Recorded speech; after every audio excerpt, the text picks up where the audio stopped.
अस्सलाम वालेकुम। आप देख रहे हैं प्रोग्राम मुनीर मेमन के साथ। आज वैसे तो हमने बात बहुत सारे मौजूआत पे करनी थी, बहुत सारे टॉपिक्स के ऊपर हमने बात करनी थी। गुफ्तगू का जो महवर होता वो बिजनेस और बिजनेस कम्युनिटी होता, लेकिन आज शायद हम प्रोग्राम जिस अंदाज में आप लोग तक पहुंचाना चाहते थे उसको पहुंचाने में कुछ हद तक दुश्वारी हो सकती है, जिसके लिए हम पहले से माजरत ख्वाह हैं। आज के प्रोग्राम में जिस तरीके से आपको पहले से बता दिया गया था कि हमारे पास FPCCI से रिलेटेड कुछ जबरदस्त शख्सियात मौजूद होंगी और उनमें कुछ वो शख्सियात होंगी जो इस वक्त मौजूदा FPCCI के सेटअप का हिस्सा है, तो दूसरी जानिब कुछ शख्सियात ऐसी होंगी जो आने वाले दिनों में जो इलेक्शंस होने जा रहे हैं उसमें वो कंटेस्ट करते हुए नजर आ सकते हैं। तो ये दोनों तरफ के पहलू थे जो हम आपको दिखाना चाहते थे, और आज के जो प्रोग्राम का मकसद वो यही था कि जो 2021 में हमसे कुछ गलतियां हुई, कोताहियां हुई और कुछ चूक हो गई, उसको आने वाले साल में अगर बेहतर बनाया जाए तो कैसे बनाया जा सकता है। आज के प्रोग्राम का मकसद यह भी था कि हमारे यहाँ जो बिजनेस में जो पॉलिटिक्स का अंसर शामिल है, उस पॉलिटिक्स के अंसर को कैसे पॉलिटिक्स से कम करके बिजनेस की तरफ लाया जा सकता है, ताकि दोनों जमातें और तमाम तर स्टेक होल्डर्स पाकिस्तान की माशी बहाली और पाकिस्तान की माशी तरक्की के लिए काम करते हुए नजर आए। लेकिन अनफॉर्चुनेटली जो फिलहाल सूरत हाल नजर आ रही है, उस सूरत हाल को देखते हुए हमें यही कहना पड़ेगा कि कुछ जो पैगाम हम आप तक पहुंचाना चाहते थे वो हम नहीं पहुंचा सकते। पहले तो मैं सबसे ज्यादा पहले शुक्रिया अदा करूंगा, हमारे साथ स्टूडियोज में मौजूद है जनाब दानिश खान साहब, जो कि कैंडिडेट हैं for vice president in upcoming elections for FPCCI। इनका ताल्लुक UBG ग्रुप से है और UBG ग्रुप के एक बड़े जबरदस्त सीनियर रहनुमाओं में से इनका शुमार होता है। दूसरी जानिब हमारे साथ आज जिन शाह साहब के प्रोग्राम में मौजूद होना चाहिए था, जो अनफॉर्चुनेटली कमिटमेंट के बावजूद आज ना पहुंच सके, उनका नाम है नासिर खान साहब। और मैं चाहूंगा कि अगर हमारे प्रोड्यूसर साहब ये कुर्सी दिखा सकें जो नासिर खान साहब की इस वक्त की मुंतजर है, तो वो बहुत बेहतर हो जाएगा। कोशिश हम कर रहे हैं कि नासिर खान साहब किसी तौर पर स्टूडियो आ जाए, और अगर वो स्टूडियो ना भी आ सकें तो कम से कम हमारे फोन कॉल्स और मैसेज का जवाब देते हुए हमारे प्रोग्राम में थ्रू कॉल्स ही शिरकत कर सके। लेकिन फिलहाल ये होता हुआ नजर नहीं आ रहा। यहाँ पे अब क्योंकि दो फरीक में से एक फरीक मौजूद नहीं है, तो मुझे कुछ प्रोग्राम का जो मामला है उसको तब्दील करना पड़ेगा, और एट वेरी लास्ट मोमेंट ये तब्दीलियां होती हुई नजर आ रही हैं, तो कुछ में कोताहियां हो सकती हैं। इसके लिए अगेन मैं माजरत खाऊं। दानिश साहब, पहले तो being business representing business community, how it feels के बिजनेस में तो कमिटमेंट की एंड वर्ड ऑफ माउथ की बड़ी अहमियत होती है, और आज यहाँ पे बिजनेस कम्युनिटी का जो हाल आपके पड़ोस में नजर आ रहा है, तो is it in self-explanatory? बिस्मिल्लाहिर्रहमानिर्रहीम। Thank you Munir. सबसे पहले तो थैंक यू वेरी मच, आपने अपने चैनल में मुझे मदऊ किया। देखिए, बिजनेसमैन का जो वर्ड होता है ना, जो कहते हैं ना, business commitment is a law कहते हैं ना, जो हमें इसकी अहमियत ऐसी होती है कि जो मुंह से निकल गया, जो कमिट कर दिया, वो मतलब करना है, अनलेस एंड अनटिल कोई ऐसी कोई बहुत इमरजेंसी सूरत हाल हो जाए। देखिए, मेरी भी आपके साथ कमिटमेंट थी 4 या 5 दिन पहले, और आप उसको बताते हो, आपसे पहले मेरी कमिटमेंट नासिर साहब के साथ थी, जो अनफॉर्चुनेटली आज तो मैं अच्छा मेरे को आज in the morning because somebody call me, one of my colleague call मी कि दानिश आपका जो है 4 से 5 PTV में भी है। तो आई गॉट लिटिल कंफ्यूज। मैंने कहा कि यस 4 to 5 है, मैं देन आई रियलाइज कि नहीं 4 to 5 तो आपके साथ है। फिर मैंने उनको कहा कि नहीं, I am sorry, I couldn't make it ना। तो आपसे कमिट किया था, तो आज जब मैं कमिट करता हूँ फिर अपने भी नहीं सुनता मैं। अच्छा दानिश साहब, ये तो ठीक हो गया। मैं चाहता तो ये था कि एक बैलेंस ओपिनियन जाए, क्योंकि जब हम इस तरह के प्रोग्राम्स करते हैं कुछ लोग नाराज भी हो जाते हैं, कुछ ये भी कहते हैं कि शायद हम बायस हो जाते हैं, कुछ इस तरह के मामलात हो जाते हैं। तो यहाँ मैं कोशिश तो है कि बायस ना हो, और मैं नासिर खान साहब की गैर मौजूदगी में दानिश साहब को बड़ा टफ टाइम दूं। दानिश साहब, पहले तो हम जरा इसके पर बात करते हैं, जरा आप अपना तारुफ दे दें लोगों को कि आप कौन सी एसोसिएशन से वाबस्ता हैं और what businesses you are into, और FPCCI के हवाले से फिर मैं आपसे आगे गुफ्तगू करता हूँ। देखिए, मैं तो बिजनेस में लेदर का है, मैंने एक्सपोर्ट बिजनेस था। Okay. मेरी इंडस्ट्री जो है वो टैनिंग इंडस्ट्री है, लेदर इंडस्ट्री से मेरा ताल्लुक है, और not for the last 27 years. और हम लेदर मतलब खाम माल से लेके वैल्यू एडिशन एक्सपोर्ट करते हैं। हमारा कंस्ट्रक्शन का भी काम है, हम होटल बिजनेस में भी जा रहे हैं, और हमारा टेक्सटाइल की भी एक्सपोर्ट है। That means a diversified portfolio. Yeah, diversified. And then मैं काटी को एज ए प्रेसिडेंट में 2018-19 सर्व कर चुका हूँ। Pakistan leather garments manufacture and exporter association का मैं 4 दफ़ा चेयरमैन रह चुका हूँ, आई एम फाउंडर मेंबर। और पाकिस्तान टेनिस एसोसिएशन का मैं चेयरमैन रह चुका हूँ। पाकिस्तान स्मॉल इंडस्ट्रीज एसोसिएशन का मैं चेयरमैन रह चुका हूँ 10 साल। तो ऐसा नहीं है कि business politics is not new for me, मैं पिछले 25 साल से बिजनेस पॉलिटिक्स में हूँ। बिल्कुल सही है। तो अब ये जो बिजनेस पॉलिटिक्स की अब हम यहाँ बात करें FVCCI में, मुझे पता है चला है कि बहुत से लोगों के जो कागजात नामजदगी हैं वो रिजेक्ट हो रहे हैं। उसमें एक नाम अभी शायद रिसेंटली बड़ी लेटेस्ट डेवलपमेंट आपका भी जुड़ चुका है। इज इट ट्रू कि आपके नॉमिनेशन पेपर्स को भी रिजेक्ट किया? नहीं, मेरे को उन्होंने, देखिए मैं तो नॉमिनेशन शुरू में जो है जब मैंने फाइल किया था, अपनी नॉमिनेशन फाइल की थी, I don't know, this is for me this is called dirty politics ना, इसको ऐसा होना नहीं चाहिए बिजनेस। बट फाइल कैंसिल हो चुके हैं। नहीं, ऐसा हुआ था कि जब मैंने नॉमिनेशन फाइल की तो मुझे आया कि भाई आप तो मेंबर ही नहीं, आपको 2 साल हुए नहीं है। तो I was surprised to receive that letter, और कहा कि आप इसी में नहीं है और आपका जो है वो टर्नओवर। फिर मुझसे उन्होंने कहा कि फॉर्म 29 लेके आप डायरेक्टर नहीं अपनी कंपनी के। अब फिर मैंने अपने एसोसिएशन के जनरल सेक्रेटरी को फोन किया, उन्होंने लेटर लिखा कि भाई ये तो जब से 2000 में ये एसोसिएशन फॉर्म हुई थी तो दानिश खान जो फॉर्मर फाउंडर मेंबर हैं। ओके। और then he served this association 4 times as chairman, central chairman, not zone chairman, central chairman. और मैं कंपनी का चीफ एग्जीक्यूटिव हूँ, डायरेक्टर हूँ, और 91 से ये कंपनी है मेरी।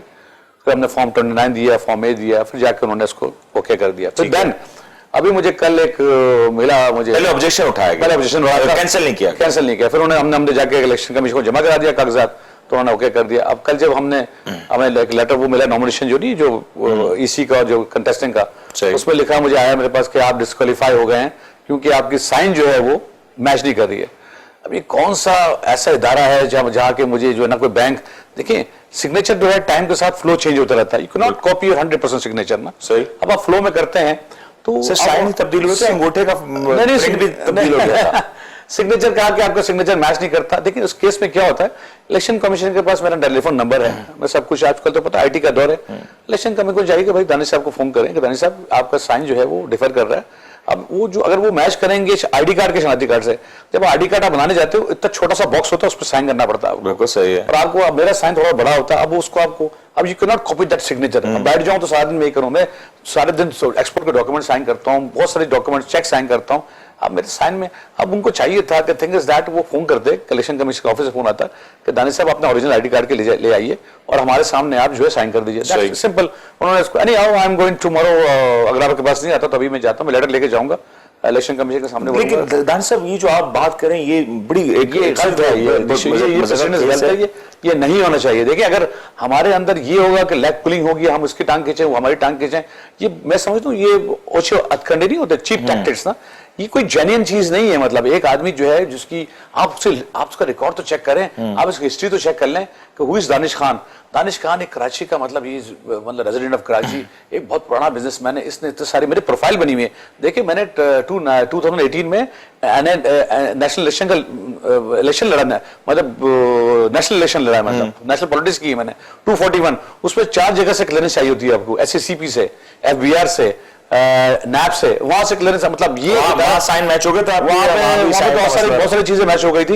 उन्होंने कोई ऑब्जेक्शन नहीं, उन्होंने कहा कि you are fit for to contest election.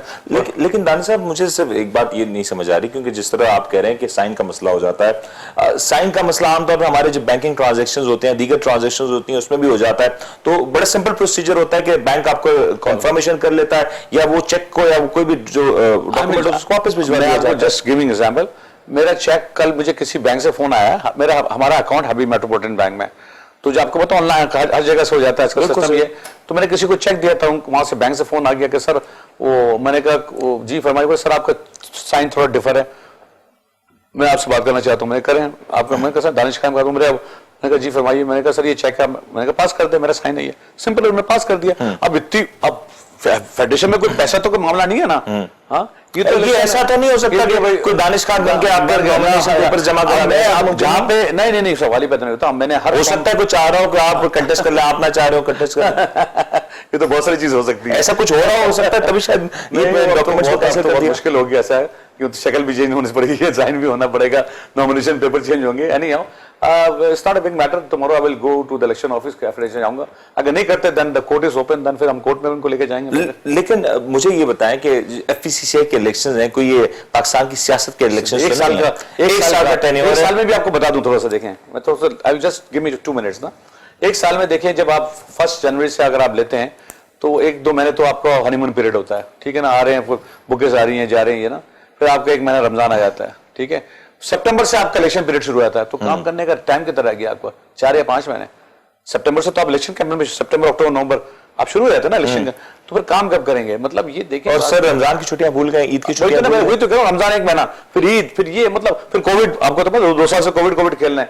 देखिए एक एपेक्स बॉडी है जो सारी बिजनेस कम्युनिटी को, इंडस्ट्रियलिस्ट को रिप्रेजेंट करती है। This is a bridge between the government.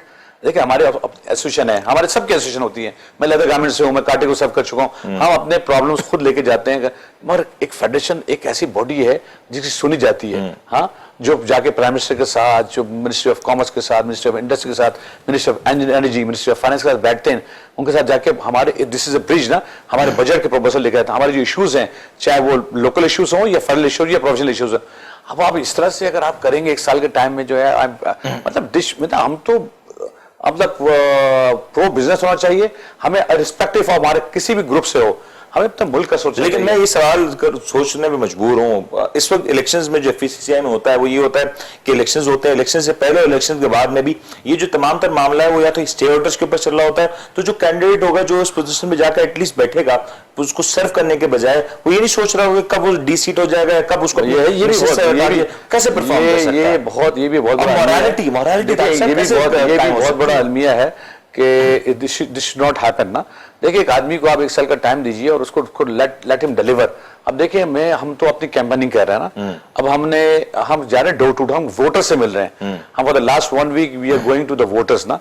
हम उनसे वो बस यही उनकी शिकायत है कि सर आप दिसंबर में शक्ल दिखाते हैं, फिर हमें जब आप लोग को सीट मिलती है तो मैं कहता हूँ आपका प्रॉब्लम क्या है, आपके इश्यूज बताइए। अब मैं तो देखिए बात सुने, मैं तो आपको कहना सर इश्यूज तो आपको बखूबी पता है, आप खुद काटी में सर्व कर चुके हैं, आप सारे मामला को जानते हैं कि लास्ट ईयर जो इंडस्ट्री के साथ मामला रहा उसमें क्या कुछ इश्यूज आए, और अभी जो कोविड में जो मामला रहा पिछले 2 साल में इंडस्ट्री में बहुत अप्स एंड डाउन्स देखे गए। तो इश्यूज तो आपको इश्यूज देखें, बात सुने, मुझे थिंग इज दैट इश्यूज तो जब तक आप जिंदा इश्यूज तो आपके साथ बिल्कुल सही है। Even if you living in Pakistan, even living in Europe, आज दुनिया के किसी इश्यूज तो हमेशा होंगे, क्योंकि आज इश्यू को आपको सॉल्व करना है, फेस करना है, सॉल्व करना है, कि रिजॉल्व किस तरह करना है। अब इस तरह करता है कि आप अगर आपको इतने सारे टेंशन होंगे ना आपको कि कल को मुझे डी-सीट कर दिया जाएगा, या मैं कल बहुत ऐसी चीजें हैं जो आप मतलब अफोर्ड नहीं कर सकते हैं, तो जब आपके पास इन चीजों में कोर्टों के चक्कर में लगेंगे तो आप बिजनेस कम्युनिटी को सर्व कब करेंगे? हाँ, आप मैं जो प्रॉमिस करके गया हूं कि मैं जा रहा हूं इलेक्शन, आपका जो आज मैं वोटर से मिल रहा हूं, कल को मेरे पास जब मैं अल्लाह ने जिताया लोगों के तावन से, जो वोटर के तावन से मैं जीता, मैं अगर तो जब मैं बैठूंगा सीट पे तो कल तो मुझसे आएंगे ना वो मुझे सर मेरा आप आए थे मेरे पास, ये मेरा इशू है और मुझे इस्लामाबाद में आपको लेके चलना है, then how I am going to serve it. तो ये बहुत सारे आएंगे तो आप मिलेंगे, ये सवाल का जवाब 100%। देखिए मेरी आप हिस्ट्री निकाल लीजिएगा कि आई एम नॉट, अभी मैं काटी में जो हूँ प्रेसिडेंट नहीं हूँ ना, मगर मुझे उन्होंने 2 कमेटी दी है, कमेटी एक लॉ एंड ऑर्डर दी है और एक दी है के इलेक्ट्रिक कमेटी। ठीक है, और दोनों बड़ी मुश्किल कमेटी और इसके बावजूद भी और भी दूसरी कमेटी का काम करता हूं मैं। आप मतलब ऐसा नहीं है कि मैं आपको पता, अब तो मैंने अपना धंधा छोड़ के अपना काम छोड़ के मैं ही लोगों के काम कर रहा हूं मैं ये। That's excellent. और मैं अगेन ब्रेक पे जाने से पहले कहता चलूं कि दानिश खान साहब तो हमारे साथ मौजूद है, और व्यूअर्स जो इस वक्त हमें देख रहे हैं जो परेशान है कि ये जो खालिद नशिस्त है वो किसकी है, तो मैं अगेन याद दहानी कराता चलूं ये खालिद नशिस्त जो है वो जनाब नासिर खान साहब के लिए हमने रखी है, और वी आर स्टिल वेटिंग कि नासिर खान साहब एज पर कमिटमेंट वो अगर आ सकें, और अगर वो ना भी आ सकें तो खुदारा अगर वो हमें टेलीफोन कॉल पर भी ज्वाइन कर सकते हैं तो please we would be great to have him on the show. और स्टिल ये मुमकिनात में से है कि अगर वो आ जाएं, हम चाह ये रहे कि ये जो FCCI के इलेक्शन इसमें 2 पार्टीज कहीं ना कहीं, ये पॉलिटिकल पार्टीज नहीं, बिजनेस कम्युनिटी से ताल्लुक रखते हैं लोग, और इन दोनों कम्युनिटी जो पार्टीज हैं, दोनों जो ग्रुप्स हैं, इसमें जो एक चीज यकसा मुझे नजर आती है वो यही है कि दोनों चाहते यही हैं कि बिजनेस कम्युनिटी को सर्व किया जाए, लेकिन आखिरी सर्व हो कैसे सकता है जब तक ये दोनों ग्रुप्स एक प्लेटफॉर्म पे एक सोच के साथ आगे नहीं बढ़ेंगे और एक दूसरे के कैंडिडेट्स को सपोर्ट नहीं करेंगे, तो ये शायद मुमकिन नहीं होगा। और आज हम यही कुछ कोशिश करना चाहते थे, लेकिन अनफॉर्चुनेटली अगेन हो सकता है मुझ पर इल्जाम लगा दिया जाए या मुझे कहा जाए कि आप कुछ हद तक बायस हैं, तो भाई बायस मैं नहीं हूं और नासिर साहब खुद नहीं आए, हो सकता है उनकी कोई जेन्युइन वजूहत हैं, एंड वी एक्सपेक्ट कि जो भी इनके मामला हैं, जो भी इश्यूज हैं वो बहुत जल्द हल हो जाएं, but still we do not know, we are not aware about anything. तो स्टिल हम चाहेंगे कि नासिर साहब अगर हमें ज्वाइन कर सके। एक ब्रेक लेते हैं, क्योंकि ब्रेक के बाद जरा कुछ इश्यूज हैं जो 2021 के मामले के ऊपर बात करेंगे कि 2021 में कहा बहुत कुछ जा रहा था, बहुत कुछ हुआ, बहुत कुछ नहीं हुआ, तो क्या कुछ अचीव किया गया एफपीसीसीआई के प्लेटफॉर्म से, और क्या कुछ सिर्फ और सिर्फ दिखावा हुआ, वो सिर्फ धूल झोंकी गई, इसके ऊपर थोड़ी सी गुफ्तगू करेंगे। ब्रेक लेते हैं, ब्रेक के बाद हाजिर होता है।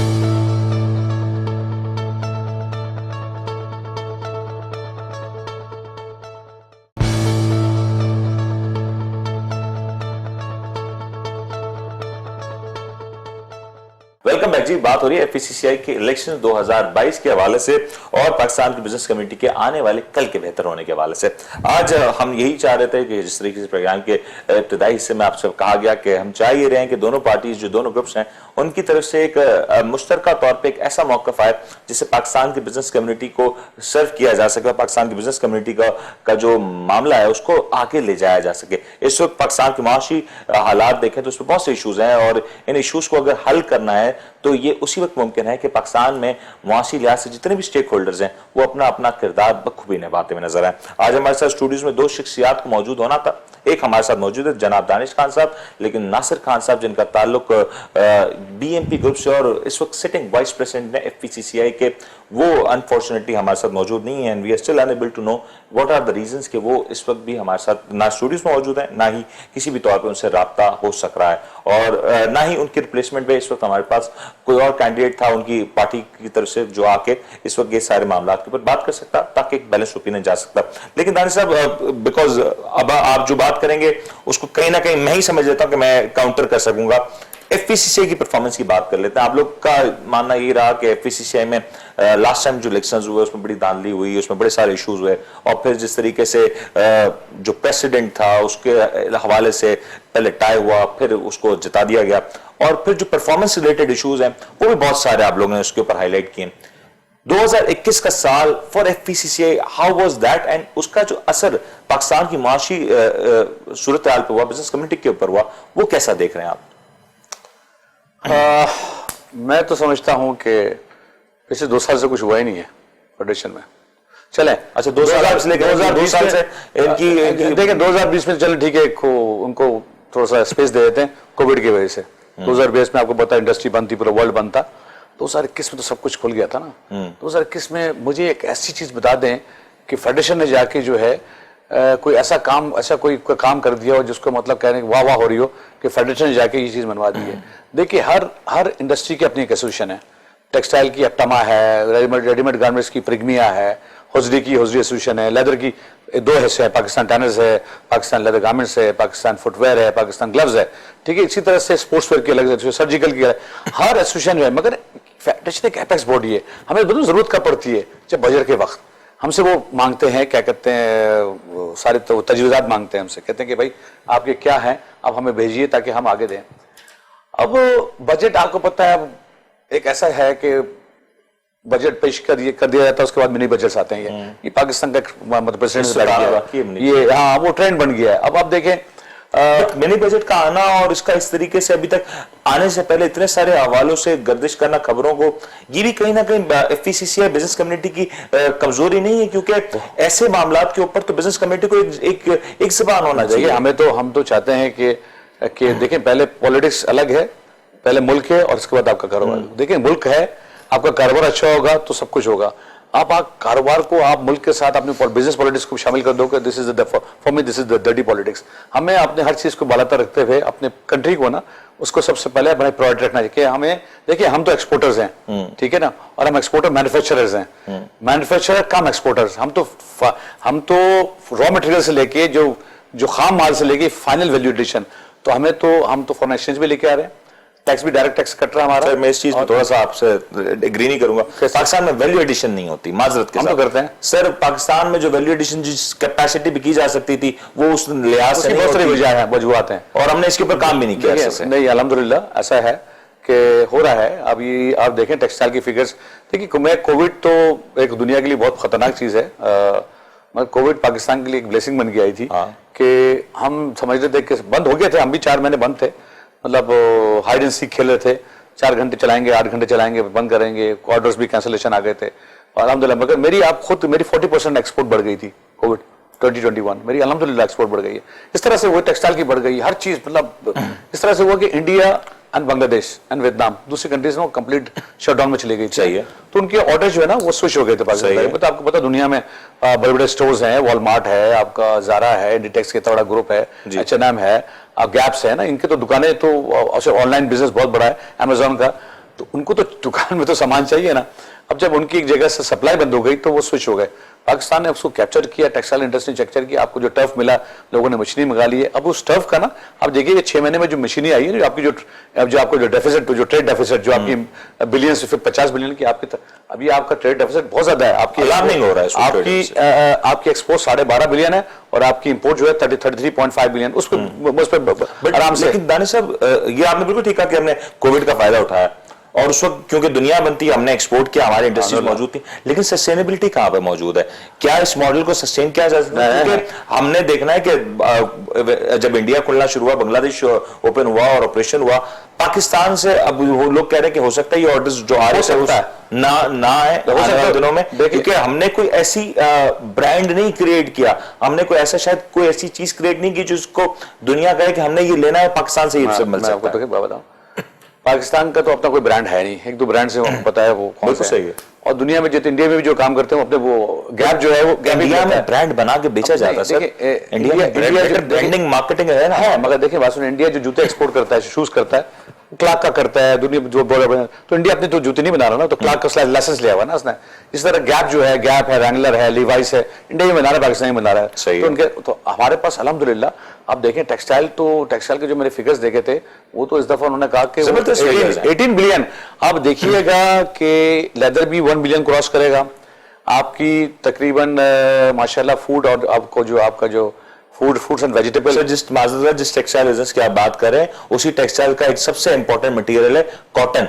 आपके मुल्क में जब कॉटन की जो फसल कम हुई और कॉटन की इंपोर्ट एक्सपोर्ट का जो टाइमली मामला जो हल नहीं हुआ, उसके पीछे भी तो आपकी ऑर्गेनाइजेशंस ही जिम्मेदार थी ना, कि आपके चेंबर्स ने उस तरीके से प्रोएक्टिव बेसिस पे काम नहीं किया। मसला तो ये है कि हम यहाँ पे एक्टिव नहीं होते, हमें प्रोएक्टिव होना चाहिए। हम एक्शन सब लेते हैं जब बात हाथ से गुजर जाती है। इस तरह के मामला तो बहुत से गुज़श्ता 2 सालों में इस तरह की दास्तानें भरी पड़ी हैं कि प्रोएक्टिव मेजर्स नहीं लिए। देखिए भाई सुनिए, उसके तो सबसे बड़ा मिसाल तो गैस की है आपके पास। आपको पता है गैस नहीं है हमारे पास, इंडस्ट्री बंद पड़ी है। हम स्विच कर रहे हैं LNG पे, हम सिलेंडर्स ले रहे हैं, LPG भेज रहे हैं, क्योंकि आपको पता रीजन क्या है, पाकिस्तान की गैस की डिप्लीशन है। अगर इस तरह देखें तो बहुत सारी चीजें, कराची में पानी कहाँ है, हम लोग ट्रेनिंग लेदर इंडस्ट्रीज जिसका इंडस्ट्रीज बंद, बहुत सारी इंडस्ट्री, हमें पानी खरीदना पड़ रहा है। ये स्टेट का काम है पानी देना ना, ठीक है। अब हम इस एटमॉस्फेयर में भी अल्हम्दुलिल्लाह हम एक्सपोर्ट कर रहे हैं, काम कर रहे हैं, हम फॉरेन एक्सचेंज भी लेके आ रहे हैं, टैक्स की मद में भी कंट्रीब्यूशन कर रहे हैं और एम्प्लॉयमेंट भी दे रहे हैं। देखिए सरकार का काम कभी भी जॉब्स नहीं देना होता है। आप सरकार का काम होता है कि कंड्यूसिव एटमॉस्फेयर दे इंडस्ट्री को। हाँ, लॉ एंड ऑर्डर के अल्हम्दुलिल्लाह हालात बहुत अच्छे हो गए। अभी हमें इंफ्रास्ट्रक्चर और यूटिलिटी, बिजली अल्हम्दुलिल्लाह 4-5 साल पहले प्रॉब्लम थी, अभी हमारे कराची में हमें इलेक्ट्रिक की तरफ से के इलेक्ट्रिक ने बहुत काम किया, इन्वेस्टमेंट की, हमें कोई प्रॉब्लम नहीं है। गैस की प्रॉब्लम हमें शुरू हो चुकी है, बल्कि हम 2 महीने से फेस कर रहे हैं और हम 15 मार्च तक हम फेस करेंगे, क्योंकि इसकी वजह यह है कि हमारे वेल में गैस की डिप्लीट हो चुकी है। ये 3-4 साल से हो रहा है और इसमें खान साहब की जहां बहुत सारी अचीवमेंट्स हैं, तो 3.5 साल हो गए, इनको सोचना चाहिए था कि हमारे पास टर्मिनस नहीं है। सर सोचने के लिए आप पॉलिसी किसको देनी थी? ये FPCCI को देनी थी, कराची चेंबर ऐसा नहीं होगा कि हमने ये पॉलिसी हम तो 2 साल से 3 साल से हो रहे हैं। देखिए जब कोई सरकार में जब आते हैं, हम लोग भी से आते ना, मरीज से तो लोग नहीं आते ना। ये हमारे बिजनेसमैन, आपको पता है सारे जो असली बैठे हुए हैं, किसी की शुगर मिल्स हैं, किसी की टेक्सटाइल इंडस्ट्री, ऐसा नहीं है, उनको सब पता है। मगर ये क्या वजह है कि ये फुकदान क्यों है, व्हाट इज द रीजन कि ये टाइमली क्यों डिसीजन नहीं लेते हैं? RLNG के 2 टर्मिनल हैं, हमें कराची की जो डिमांड है 1250 MFCF है, अभी आज को पता है 250 MFCF की शॉर्टेज है। That is the reason captive power gas में है। अब आप बताएं, कह रहे हैं कि हमने एक्सपोर्ट इंडस्ट्री को एग्जेम्प्ट किया हुआ है। अब मुझे बताइए, मेरी एक्सपोर्ट इंडस्ट्री है, ठीक है, मेरी फैक्ट्री सेक्टर 7M है, ठीक है, सेक्टर 7M में और भी इंडस्ट्री है, अलाइड इंडस्ट्री है, सेक्टर 7M में रेजिडेंशियल इंडस्ट्री भी है। अब जो मेरी गली में से जो गैस की लाइन गुजर रही है, वो नॉक करे कि भाई आप एक्सपोर्टर हैं तो मैं आपको गैस दे दूं, ऐसा नहीं है ना, प्रेशर काम है ना। तो ये कहना कि भाई एक्सपोर्ट इंडस्ट्री जो है, मेरे पास आप आगे देख लें, मेरी तो 100% एक्सपोर्ट है, मेरे बिल में भी आता है कि आपकी इंडस्ट्री एक्सपोर्ट इंडस्ट्री है। मगर मेरे पास गैस नहीं, गैस का प्रेशर नहीं है मेरे पास। तो वो ये मसला ये देख अनलेस एंड अनटिल। लेकिन साहब सवाल तो ये ना कि हमारे पास इस वक्त अपॉर्चुनिटी है, और अपॉर्चुनिटी आप तो बहुत बिजनेसमैन है, आपको पता है कि अपॉर्चुनिटी को ग्रैब ना किया जाए और आप फर्स्ट मूवर नहीं है तो फिर आप देखिए मैं आपको हम वी आर लेट, मैं 15 से 20 दिन 1 महीना लेट हूं अपने डिलीवरीज के अंदर because of gas, because of water. Export orders में डिलीवरी ऑन टाइम इतना बड़ा मैटर करता है। देखें प्लस हम एक फेस कर रहे हैं पिछले 1.5 साल से फ्रेट आपको पता फ्रेट कॉस्ट कहां से कहां चले गई। That is a global issue, वो तो चले मानते हैं ग्लोबल इशू है। देखिए ना अगर हम इतने सारे इशू को फेस करेंगे तो फिर एक वक्त ऐसा आ जाएगा वो हम तो आउट हो जाएंगे, कंपटीशन से आउट हो जाएंगे। That is the thing, sustainability नहीं है हमारे पास। हम देखें स्टेट को हम बोल चुके हैं, हम जा चुके हैं, रजाक दाऊद साहब से मिले, हम इनसे मिले हैं, क्या कहते हैं तरीन साहब से मिले कि कम से कम ये जो पोस्ट कोविड का पीरियड है इसमें कम से कम जो एक्सपोर्टर्स हैं इनको आप फ्रेश सब्सिडी तो दे दें। अब जो कंटेनर जो है 2000 या 2500 का लेते थे 8-10 हजार है, कस्टमर तो एक हद तक बढ़ाएगा ना, उसको भी तो देखना ना कि आगे देखिए एंड बायर कौन है। अगर एक ऐसा इंपैक्ट है जो कि यूनिवर्सल है, जो ग्लोबली सबके लिए इक्वल है, तो कहीं ना कहीं कस्टमर को तो उसको अपने पास अकाउंट फॉर करना पड़ेगा ना, उसकी गुंजाइश तो मौजूद है। एक हद तक कर सकता है, मेरे कस्टमर तो मुझे नहीं दे रहा वो, आई एम टेलिंग यू। देखिए मैं तो क्या चक्कर क्या चीजों का फर्क होता है, एक होता है इंपॉर्टेंट आइटम ना, मतलब कहते हैं जरूरत, हाँ नेसेसिटी, वो खाने पीने की चीजें दवाई हैं। मैं करता हूँ लेदर गारमेंट्स में, leather jacket, it's luxury item. बिल्कुल सही। आप कहते हो कि यार आजकल तो वैसे इकोनॉमिक हालत है, मेरे पास ऑलरेडी 2 जैकेट पड़ी है, मैं अगले साल खरीदूंगा मैं, तो this is not a leather jacket, is not necessity, it's a luxury item. कहते हैं भाई मैंने तो हमारे साथ कुछ लोगों के साथ बहुत सीवियर प्रॉब्लम है जो लेदर इंडस्ट्री के साथ है। ठीक है, जूता आप कहोगे यार मैंने नहीं खरीदना है, हाँ इस समय मेरे पास तो 4 जोड़े ऑलरेडी जूते हैं, और खाने पीने की चीज, हाँ दवाइयां, वो तो आपने खरीदनी है। ठीक है, that is a very valid point, क्योंकि यहाँ पे इंडस्ट्री टू इंडस्ट्री जो डायनेमिक्स वो तब्दील हो जाती है। और बिल्कुल दानिश साहब आपकी एक बात से मैं मुत्तफिक हूं कि हमने यहाँ पे एडवांटेज लिया, कोविड का एडवांटेज भरपूर रहा, लेकिन इस एडवांटेज को लॉन्ग टर्म एडवांटेज में और लॉन्ग टर्म सस्टेनेबल मॉडल में तब्दील करना, ये यहाँ पे इंडस्ट्री का काम होना चाहिए, एपेक्स बॉडीज का काम होना चाहिए, एफसीसीआई कराची चैंबर्स जैसे इदारों का काम होना चाहिए। लेकिन अनफॉर्चुनेटली यहाँ पे गैप मौजूद है, और ये गैप फिल ना किया गया तो ये जो ऑर्डर्स जो नजर आ रहे हैं, जो टेक्सटाइल इंडस्ट्री के इस वक्त बड़ी जबरदस्त चीजें नजर आ रही हैं, वो कहीं ना कहीं मिसिंग होती हुई नजर आएंगी। अनफॉर्चुनेटली मैं ब्रेक पे जाने से पहले फिर दोहराता चलूं कि दानिश साहब ने जो कुछ इस वक्त कहा, मैं जितना हद तक काउंटर कर सकता हूं मैं कर रहा हूं, लेकिन इस वक्त क्योंकि जो हमारे जो सेकंड गेस्ट है नासिर खान साहब, वाइस प्रेसिडेंट एफपीसीसीआई, जिनका ताल्लुक बीएनपी ग्रुप से है, वो इस वक्त मौजूद नहीं है, जो काउंटर नहीं हो पा रहा है। We are still trying and hoping कि वो हमारे साथ प्रोग्राम में ज्वाइन कर सकें, ताकि मैं दानिश साहब का जबरदस्त किस्म का काउंटर कर सकूं और एक बैलेंस ओपिनियन आप तक पहुंचा सकूं। लेकिन एक छोटा सा वक्फा लेते हैं, वक्फे के बाद जरा बात करेंगे कि 2022 में जो चैलेंजेस होने जा रहे हैं उसके लिए इनकी और इनकी जमात की तैयारी क्या है। एक वक्फा लेते, वक्फे के बाद हाजिर होता है।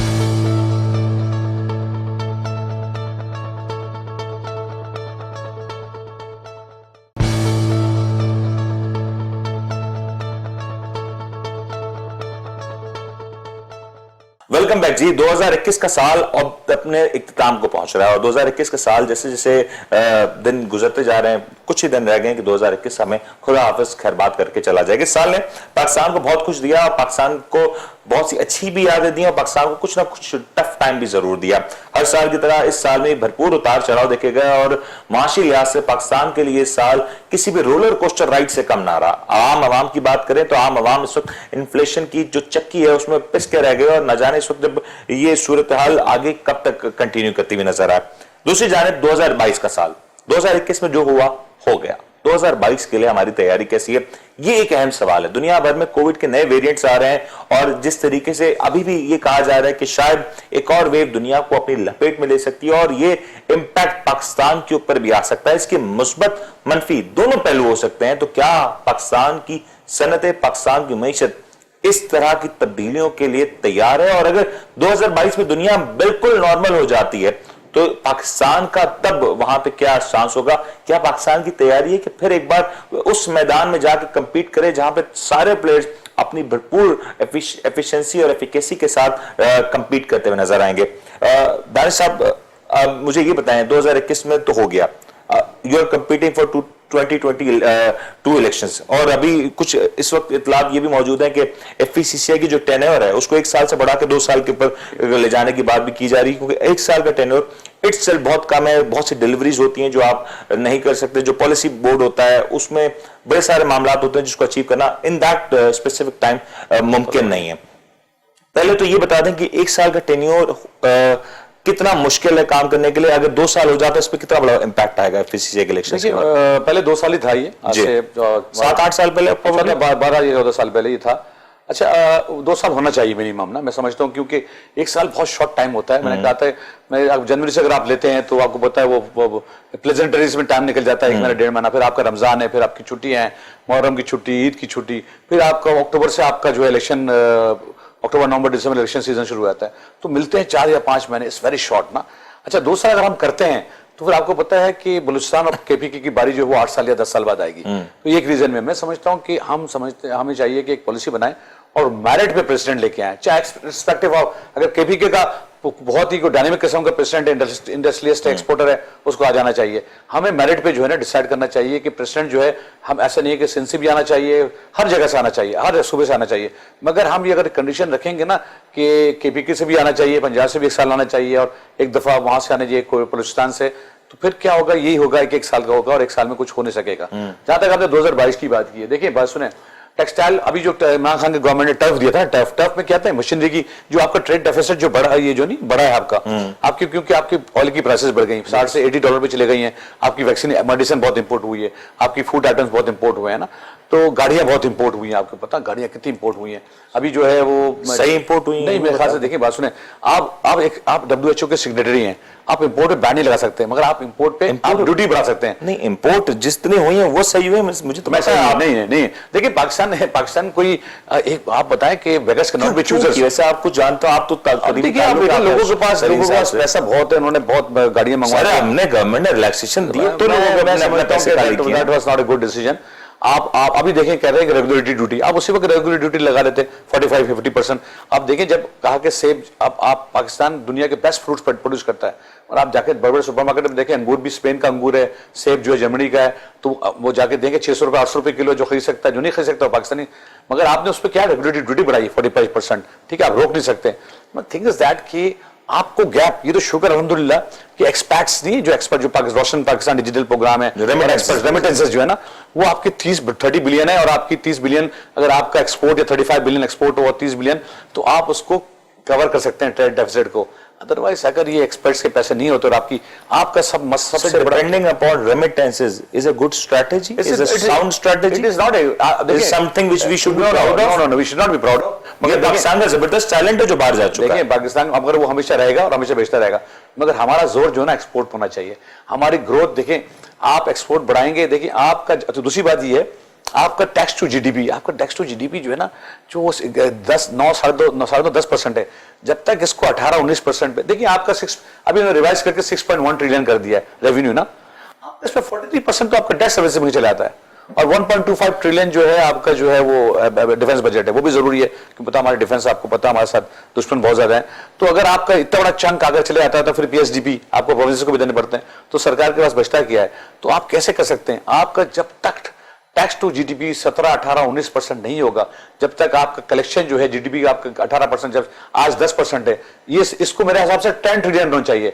10 ट्रिलियन होगा तो आपके कर्जे भी खत्म होंगे, आपको 115 बिलियन तो आपका बाहर का एक्सटर्नल कैसे होगा? ये कैसे मुमकिन हो सकता है?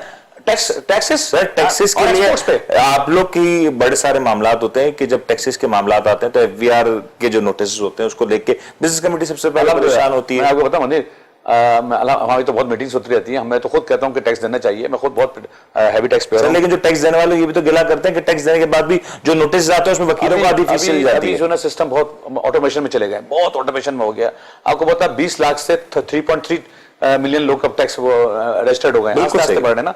आपका रेवेन्यू देखिए पाकिस्तान की हिस्ट्री में इस दफा उन्होंने 5.8 ट्रिलियन दिया था रेवेन्यू, उन्होंने इसको रिवाइज करके 6.1, इसका मतलब अब टैक्स की मद में बहुत पैसा आ रहा है। मैं समझता हूं उसको 2023 में तो उनको 7 या 8 ट्रिलियन देना चाहिए मेरे हिसाब से, और मिलेगा। हर एफबीआर ने जगह जगह सिस्टम लगा दिया, नहीं जो रेस्टोरेंट्स हैं, रिटेल स्टोर में एपीओएस सिस्टम लगा दिया कि आप जैसे जो है आपने करा पॉइंट ऑफ सेल बहुत अच्छा है। देखिए टैक्स, देखिए आप नई दुनिया में आप यकीन करें, जो न्यूयॉर्क के अंदर जो 5th एवेन्यू में जो हॉट डॉग बेचता है ना, कभी देखते हैं मूवीज में आप जाए तो hot dog, he is even paying taxes ना, और एक छोटा सा खोकर लेकर टैक्स सर यहाँ भी दे रहे हैं, जो हॉट डॉग यहाँ बेच रहे हैं बेचारे सड़कों पे, वो भी टैक्स दे रहे हैं, लेकिन वो टैक्स दूसरे अंदाज में दे रहे हैं। सर वहां पे वो अंदाज में नहीं लिया जा रहा ना कि आप यहाँ पे खड़े हैं तो चले इसको ये वाला बता देते, उसको वाला बता देते ना, इसको उसको खत्म कर सर देना। बात तो ये ना कि ये पैसा जा रहा है, लेकिन ये ब्लैक मनी में ट्रांसफर हो जाता है। आपको बताऊं, ये ब्लैक मार्केट में ट्रांसफर हो जाता है। मुझे बताऊं चक्कर किया, देखिए माफिया तो दुनिया के अंदर भी है, ऐसा नहीं है कि माफियाज नहीं है, ठीक है। आप कभी चलें यूरोप में भी जाके देखें, माफियाज को पैसे मुझे आप ऑन एयर ये इनविटेशन दे रहे हैं, चले मुझ पे वैसे ही इल्जाम लग जाते हैं। आपको बायस हो रहा है, देंगे तो मसला हो जाएगा। इनकम टैक्स, देखिए हम जब किसी से बात करते हैं, हम टैक्स दे रहे हैं, वो सेल टैक्स दे रहे हैं, वो कहते हैं वैट दे रहे हैं, वो I am talking about income tax.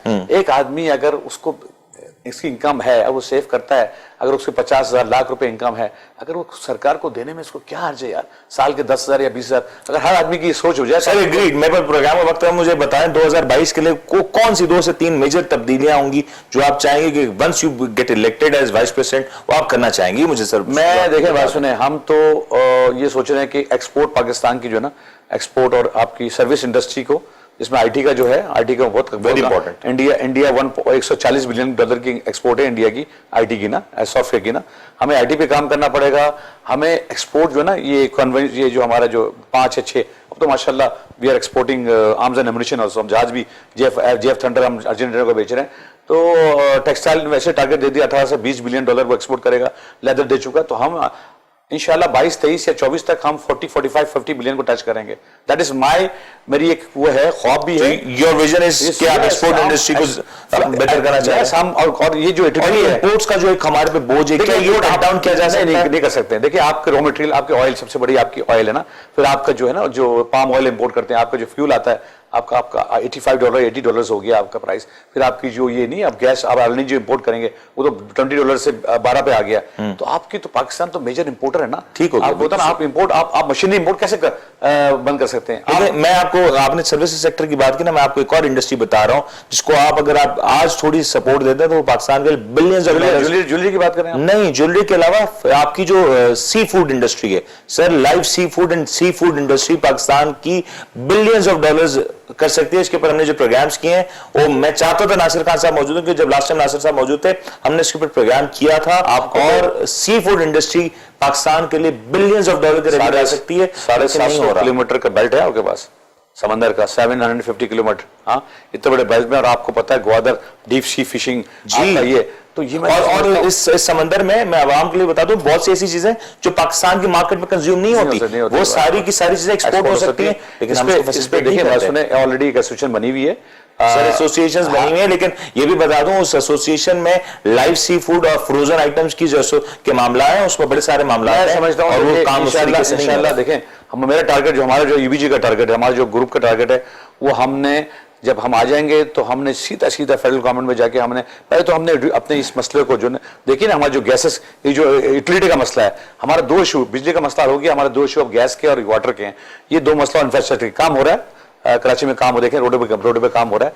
ये 2 इश्यूज है। और बाकी जो है, देखिए आपको इंडस्ट्री को फ्लश करना पड़ेगा, आपको इंडस्ट्री को मराद देनी पड़ेगी, आपको इंडस्ट्री, एक्सपोर्ट इंडस्ट्री की बात कर रहा हूं, आपने एचआर आपने डेवलप करना। आपके पास ब्लू कलर के बंदे नहीं है आपके पास, हमें इंस्टीट्यूट बनाने होंगे, हमें बहुत सारे, मेरे को अपने प्रॉब्लम, अपने हमसे मुझे, बिकॉज अफगानीज और बंगालीज नहीं है, दे हैव गॉन। हमारे पास अपने, अभी आपको पता है, ये बहुत आपको बहुत बड़े सारे मामला है, इसके ऊपर यकीन तौर पे काम है। यकीन तौर पे जिस तरीके से आप बता रहे हैं कि एक विजन हमें जरा बड़ा क्लियर नजर आ रहा है कि अगर यहाँ पे जो सबसे बड़ा मसला है पाकिस्तान की मईशत के लिहाज से भी, जिसको हर कोई ये कह रहा होता है कि पाकिस्तान में एक्सपोर्ट्स बढ़नी चाहिए, एक्सपोर्ट्स बढ़नी चाहिए, और एक्सपोर्ट्स बढ़ाने के लिए ऐसे एवेन्यूज मौजूद है जिसमें पाकिस्तान एक्सपोर्ट्स चंद ही दिनों और महीनों में बढ़ा सकता है। इसमें बहुत सी इंडस्ट्रीज लगाने की जरूरत है। सर्विस सेक्टर एक ऐसी इंडस्ट्री है जिसके ऊपर काम किया जा सकता है। आईटी सेक्टर की बात की जा रही है, सी फूड इंडस्ट्री की बात करो, ऐसी दीगर बड़ी सारी इंडस्ट्रीज है जिसके ऊपर पाकिस्तान अगर आज चाहे तो कुछ ही दिनों और महीनों में ये इंडस्ट्रीज बहुत ज्यादा रेवेन्यूज पाकिस्तान को जनरेट करके दे सकती हैं। लेकिन मैं दरअसल आपके वक्त का, आपके टाइम का और आपकी अवेलेबिलिटी का खास तौर पे बहुत बहुत शुक्रिया अदा करना चाहूंगा। अनफॉर्चुनेटली हमारे साथ जो हमारे एक और मेहमान जनाब नासिर खान साहब, जो कि मौजूदा वाइस प्रेसिडेंट है पीसीसीआई के, जिनका ताल्लुक बीएमपी ग्रुप से है, वो मौजूद नहीं है। मैं खाली निश्चित अभी तक मुंतजिर है और हम अभी तक कोशिश कर रहे हैं, लगातार कोशिश कर रहे हैं कि उनसे राब्ता हो सके और उनसे किसी किस्म का राब्ता बहाल हो जाए, ताकि अगर उस स्टूडियोज में ना आ सके तब भी हम उनका मौकफ, उनकी side of story telephone call पे लेके, उनको जूम पे लेके, किसी भी तौर पे whatever the convenient mode he is having, हम उस पर लेके उनका मौक़िफ़ आप तक पहुंचा सकते हैं। लेकिन माजरत के साथ ये हो ना सका, और प्रोग्राम में यकीन तौर पे जब प्रोग्राम आखिरी मौके पे इतनी बड़ी चेंज हो जाती है और इतनी बेतरतीबी हो जाती है, तो हमें कहीं ना कहीं उसके डिलीवरेंस में कुछ कोताही हुई होगी और यकीन तौर पर होगी, जिसके लिए मैं आपसे माजरत खाऊं। और ये एफपीसीसीआई के इलेक्शंस 2022 के जो इलेक्शंस हैं वो पाकिस्तान की मईशत के लिए बहुत अहम है, क्योंकि इन इलेक्शंस का जो एक रुख होगा वो पाकिस्तान में आने वाले दिनों में एक बड़ी तब्दीली ला सकता है। और ये तब्दीली पाकिस्तान के लिए कैसी होगी, क्या कुछ लेके आएगी, ये वक्त बताएगा। उम्मीद करते हैं आपको आज का प्रोग्राम पसंद आया होगा। अपने होस्ट मुनीर मेमन को इजाजत दीजिए, अपना बहुत बहुत ख्याल रखिएगा। अल्लाह हाफिज़।